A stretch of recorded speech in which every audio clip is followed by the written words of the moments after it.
সকলকে স্বাগত জানাই আমার চ্যানেল ইনভেস্ট উইথ নিশান। আজকে এই ভিডিওর মাধ্যমে আপনাদের সামনে আমি তুলে ধরবো নতুন একটি আইপিও, যেটি 19 তারিখ থেকে অ্যাপ্লিকেশন ওপেন হয়ে যাচ্ছে। আইপিওর নাম হচ্ছে ট্রান্সরেল লাইটিং লিমিটেড।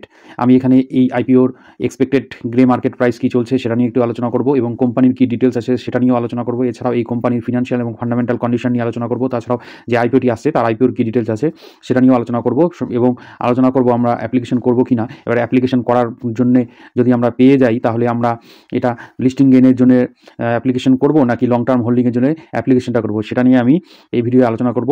মূল আলোচনায় যাওয়ার আগে আপনাদের কাছে একটি রিকোয়েস্ট, আমার ভিডিও যদি ভালো লাগে ভিডিওটিকে লাইক করবেন, কমেন্ট করবেন, শেয়ার করবেন, এবং যারা নতুন দেখছেন তারা ভিডিওটিকে দেখার পর যদি ভালো লেগে থাকে তাহলে চ্যানেলটিকে সাবস্ক্রাইব করবেন। প্রথমে আমরা দেখে নেই এই কোম্পানিটির এক্সপেক্টেড জিএমপি কী রয়েছে। এর এক্সপেক্টেড জিএমপি রয়েছে 30%। অর্থাৎ এই কোম্পানিটি যখন লিস্টিং হবে এক্সপেক্ট করা হচ্ছে যে 30% গেইন আপনাকে দিতে পারে। অর্থাৎ এর যে প্রাইস ব্যান্ডটি আছে সেটি কিন্তু 410 থেকে 432, তার উপরে যদি 30% করা যায় মোটামুটি 130 টাকার মতো পার শেয়ারে আপনি গেইন পেতে পারেন। এই গ্রে মার্কেট প্রিমিয়াম যেটা দেখাচ্ছে এখানে, এটা কিন্তু ভেরিফাইড নয়, এটা আনভেরিফাইড। এই জিনিসটি কিন্তু সবসময় যে সঠিক হবে তা না, কারণ কি এই গ্রে মার্কেট প্রাইসটি স্টক মার্কেটের বাইরে কিন্তু সেটেল হয়। এটা কিন্তু আইনত এর কোনো গুরুত্ব কিন্তু নেই, সেই জায়গায় এর উপরে পুরোপুরি ভরসা করা যায় না। তবুও বিগত দিনের হিস্ট্রি ঘাটলে পরে দেখা যায়, বেশিরভাগ ক্ষেত্রেই দেখা যায় যে গ্রে মার্কেট প্রাইসের আশেপাশেই এই কোম্পানিগুলো যখন লিস্টেড হয় সেরকমভাবেই কিন্তু লিস্টিং গেইনটা পাওয়া যায়। সবসময় এটা থেকে ধারণা পাওয়া যায়, কিন্তু এটা একদম যে সঠিক তা কিন্তু নয়, সেটা আপনাদের বুঝে আপনাদেরকে সিদ্ধান্ত নিতে হবে। আপাতত দেখা যাচ্ছে এর গ্রে মার্কেট প্রাইস চলছে 30%-এর মতো, এটা ওঠানামা হতে পারে, এবং পরবর্তীতে এটা বাড়তেও পারে, কমতেও পারে, ব্যাপারটা বুঝে নেবেন। এরপর আমরা কোম্পানিটির ডিটেলসে যাব। ট্রান্সরেল লাইটিং লিমিটেড, এটা 2008 থেকে এই কোম্পানিটি আছে। এই ইঞ্জিনিয়ারিং অ্যান্ড কনস্ট্রাকশন কোম্পানি এটি একটি, এটা পাওয়ার ট্রান্সমিশন অ্যান্ড ডিস্ট্রিবিউশনের উপরে কাজ করে। এই কোম্পানিটি 58টি কান্ট্রিতে কিন্তু আছে, বাংলাদেশ, নাইজেরিয়া, ফিনল্যান্ড এইসব কান্ট্রিতেও আছে। এর হলো ট্র্যাক রেকর্ড যা দেখাচ্ছে যে 200টি প্রায় power transmission and distribution project এরা কমপ্লিট করেছে। The company's expertise spans across EPC services for infrastructure projects like bridges, tunnels, elevated roads and cooling towers. Transrail lighting operates 4 manufacturing units across India. তার মানে দেখা যাচ্ছে যে ইন্ডিয়াতে 4টি জায়গায় এর ম্যানুফ্যাকচারিং ইউনিটগুলো আছে। কোথায় কোথায়? গুজরাটে আছে, মহারাষ্ট্রে, দাদার অ্যান্ড নগর হাভেলিতে আছে। এই যে ইনফ্রাস্ট্রাকচারগুলো এর আছে সেখান থেকে কিন্তু এরা প্রোডাকশন করে থাকে। আর এরা কিন্তু ক্যাপেক্সের জন্য কিন্তু আইপিওটা নিয়ে এসছে, এবং বিভিন্ন জায়গায় আরও নতুন নতুন ইনফ্রাস্ট্রাকচার ডেভেলপমেন্ট করতে পারেন এরা। সেজন্যই এদের কিন্তু লিস্টিং করতে যাচ্ছে কোম্পানিটিকে, যাতে বিভিন্ন যে ফান্ড রিকোয়ারমেন্ট আছে এবং যেখানে ক্যাপেক্স করা দরকার অর্থাৎ ক্যাপিটাল এক্সপেন্ডিচার এরা করবে, সেজন্যই কিন্তু ইস্যুটা করছে, আইপিওটাকে ইস্যু করছে। এরপরে আমরা কোম্পানির ফিনান্সিয়াল ইনফরমেশন কী আছে সেটা আমরা দেখে নিচ্ছি। ফিনান্সিয়াল ইনফরমেশনে এই টেবিলে দেখা যাচ্ছে যে এদের 31 মার্চ 2022 অ্যাসেট ছিল 2841.87 crore। সেটা কিন্তু পরের বছরই কিন্তু বেড়ে গেছে, সেটা হচ্ছে 3445.499 crore। অর্থাৎ ইয়ার আফটার ইয়ার এখানে যদি দেখা যায় টেবিলে কিন্তু বেড়ে গেছে। জুন 30 2024 যে ডাটাটি দেখাচ্ছে এখানে কিন্তু অ্যাসেটের পরিমাণটা অনেকটাই বেড়েছে। মোট কথা এখানে দেখা যাচ্ছে ইয়ার আফটার ইয়ার এর কিন্তু বেড়ে গেছে, এবং জুন কোয়ার্টার পর্যন্ত এখানে অলরেডি অ্যাসেট হচ্ছে 4836.17 কোটি টাকা। সেরকম আর যে ডাটাগুলো আছে প্রত্যেকটাই ইনক্রিজ করছে। প্রফিট আফটার ট্যাক্স এখানে দেখা যাচ্ছে যে 2022 সালে ছিল 64.71, তারপরে 107.57, তারপরে 233.21, তারপরে জুন কোয়ার্টারে এটা হচ্ছে হলো 51.74। এখানে ইয়ার আফটার ইয়ারে সুন্দর দেখা যাচ্ছে যে কিন্তু প্রফিট আফটার ট্যাক্স বেড়েছে। আর হলো জুন কোয়ার্টারে শুধু একটি কোয়ার্টারের এখানে হিসাব দিয়েছে, যেটা হচ্ছে 51.74 crore প্রফিট আফটার ট্যাক্স। এবার এদের যে টোটাল বোরোয়িংসটা আছে, বোরোয়িংসটা দেখুন একটু বেড়েছে, এটা একটু নেগেটিভ মনে হচ্ছে আমার। আর এখানে সেরকম কোনো কিছু দেখছি না নেগেটিভ। আর নেট ওয়ার্থ সব কিছুই কিন্তু ইয়ার আফটার ইয়ারে বেড়েই গেছে।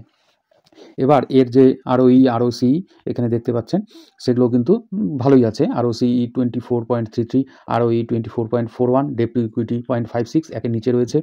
হ্যাঁ, প্রফিট আফটার ট্যাক্স মার্জিন হচ্ছে 5.65। এই ডাটাগুলো মোটামুটি ঠিকঠাকই আছে। এবার আমরা আইপিও ডিটেলসটা একটু দেখে নিই। ওপেন ডেট হচ্ছে ডিসেম্বরের 19 তারিখ, ক্লোজ ডেট হচ্ছে ডিসেম্বরের 23 তারিখ, অ্যালটমেন্ট ডেট হচ্ছে ডিসেম্বরের 24, রিফান্ড ইনিশিয়েশন 26 ডিসেম্বরের, ডিম্যাট ট্রান্সফার মানে আপনি যদি পেয়ে যান তাহলে আপনার ডিম্যাটে স্টকগুলো ক্রেডিট হয়ে যাবে ডিসেম্বর 26 তারিখে, এবং লিস্টিং হয়ে যাবে ফ্রাইডে ডিসেম্বর 27, 2024 সকাল 10টার সময়। এই হলো আইপিও ডিটেলস, এবং এর টাইম লাইন আমি এগুলো বললাম।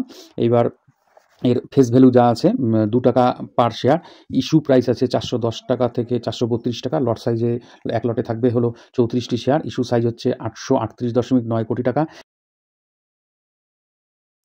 ফ্রেশ ইস্যু আছে 400 কোটির মতো এবং অফার ফর সেল আছে 438.91 crore। তার মানে কিছু কোম্পানি পাবে, কিছু প্রমোটারও কিন্তু এখানে পাচ্ছে টাকাটা। লিস্টিং দুটো এক্সচেঞ্জেই হচ্ছে, বিএসসি এবং এনএসসি।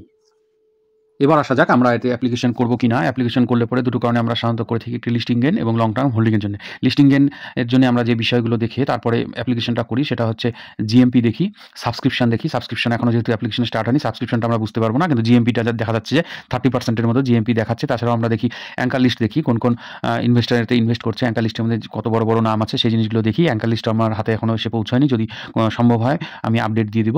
এই যে বিষয়গুলো দেখে আমরা কিন্তু আর হলো কোন সেক্টরে কোম্পানিটা কাজ করে সেটাও একটু দেখা প্রয়োজন, সেটাও কিন্তু দেখি আমরা লিস্টিং গেইনের জন্য। তারপর যারা লং টার্ম হোল্ডিং করতে চান তাদের ক্ষেত্রে কোন সেক্টরের কোম্পানি সেটা যেমন দেখা প্রয়োজন, তার সাথে কি কাজ করে সেটাও দেখা প্রয়োজন। এই কোম্পানিটি হলো পাওয়ার সেক্টরের কোম্পানি এবং এ কিন্তু ট্রান্সমিশন এবং পাওয়ার ডিস্ট্রিবিউশনে স্পেশালাইজড হিসাবে কাজ করে এবং 58 কান্ট্রিজে কিন্তু এর কিন্তু কাজ হয়। এর অর্ডার বুক দেখা যাচ্ছে 10,000-এর ওপর ক্রোড়ের উপরে এর অর্ডার বুক আছে। 10,000 কোটি টাকার অর্ডার বুক এখনও কিন্তু রয়ে গেছে।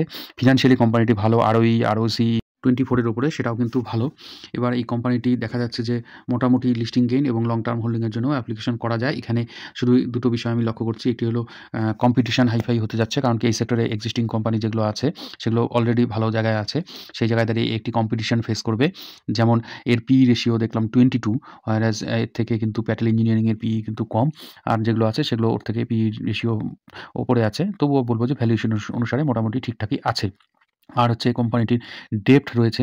এই কোম্পানি যে আইপিও আনতে যাচ্ছে সেখান থেকে ক্যাপেক্স না করে যদি কিছুটা ডেপ্ট শোধ করত তাহলে কিন্তু কোম্পানিটি ফান্ডামেন্টালি আরও কিন্তু বা ফিনান্সিয়ালি আরও কিন্তু স্ট্রং হতো। জানি না কেন এরা এটা করছে যে নতুন করে ক্যাপেক্স করবে অথচ ডেপ্টটাকে তারা শোধ করছে না, ডেপ্টটাকে বাড়িয়ে যাচ্ছে। সেই জায়গায় একটু নেগেটিভিটি কাজ করছে। ওভারঅল দেখা যায় যে এই কম্পিটিশন আর ডেপ্টের ব্যাপারটা সাইডে রাখলে পরে মোটামুটি কোম্পানি কিন্তু ভালো ঠিকঠাক জায়গায় আছে। সেই জায়গায় দাঁড়িয়ে আপনারা আপনাদের ডিসিশনটা নিতে পারেন।